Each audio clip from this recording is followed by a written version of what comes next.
Good evening, and thank you for watching my video. I want to take this time to share with you some things that I've come to learn about Augustine, better known as Saint Augustine. He was a theologian, a philosopher, an early church father in Hippo, in North Africa, in the 4th and 5th century AD. So a substantial influence on Christian theology and doctrine, and what we believe today as believers comes from the thought and words of Augustine. Little is known about him as an educator, however. He really has a lot to say about education, which is what I want to share with you today. So, obviously, Augustine wrote several just monumental works uh, in the Christian faith and in Christian theology, but lesser known perhaps are his works which address education, and not just education in terms of broad philosophical terms, but the minutiae of education, methodology, instructing. One of the best examples of this is on instructing newcomers. This work was written in response to a letter by a church elder named Diogratius. Diogratius had a problem. He was responsible for instructing newcomers, new believers in Christian doctrine, dogma, church, law, and everything pertaining to the faith. And he had a problem. His instruction for these newcomers was boring and tedious. He was bored, they were bored, and he needed to know, how do I engage with these new Christians? How do I engage them and land more effective learning?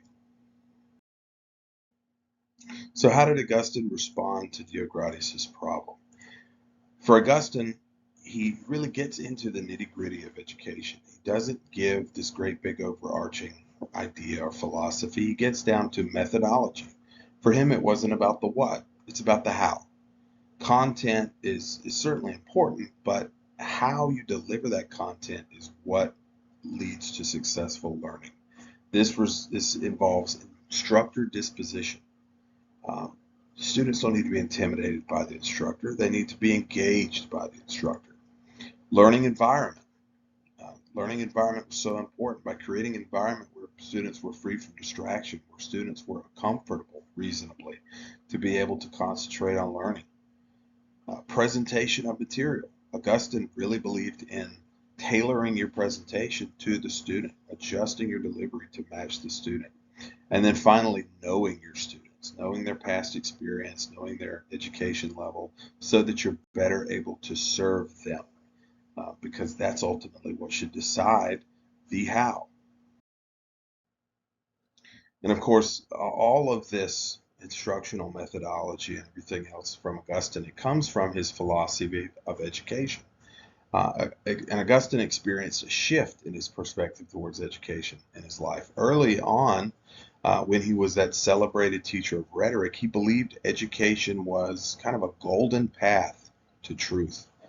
However, after his conversion, he came to believe education is just a means to an end. It's not the end in itself. This was kind of contrary to the thought of many of the Greek philosophers that influenced his thinking in his younger years.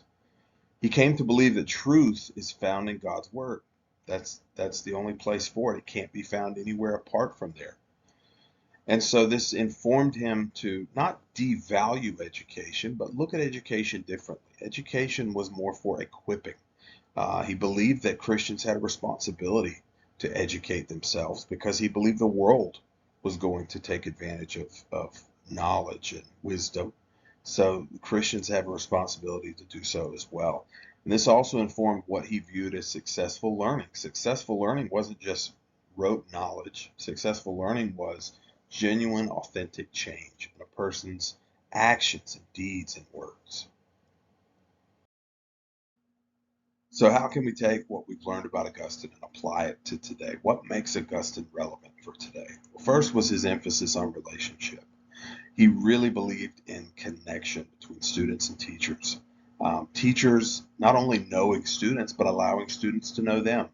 This creates trust. This creates that connection where students feel comfortable and are able to learn. Enjoy your job. It's a beautiful thing to see someone learn something new, especially something that they're struggling to attain or to understand. And getting to be a part of that is an amazing experience. So enjoy your job. If you enjoy your job, you're going to teach better and your students are going to learn more. Engage your students. Engage your students. Engage their attention. Engage their hearts. Engage their sense of humor. Engage everything about them. And that is how you can connect them to learning. A key phrase that occurs in much of the literature about Augustine repeats this idea that instructors facilitate learning. Students don't learn from instructors, they learn through instructors. And you see this in literature today addressing adult education, talking about readiness, talking about orientation to learning, talking about experience and attitude, motivation, and all these different things. Augustine was talking about these exact same things centuries before anybody else was. That student-centered approach to learning, which is so, so important. So I hope you enjoyed this discussion about Augustine and that you found something that you could take and implement in your own educational philosophy.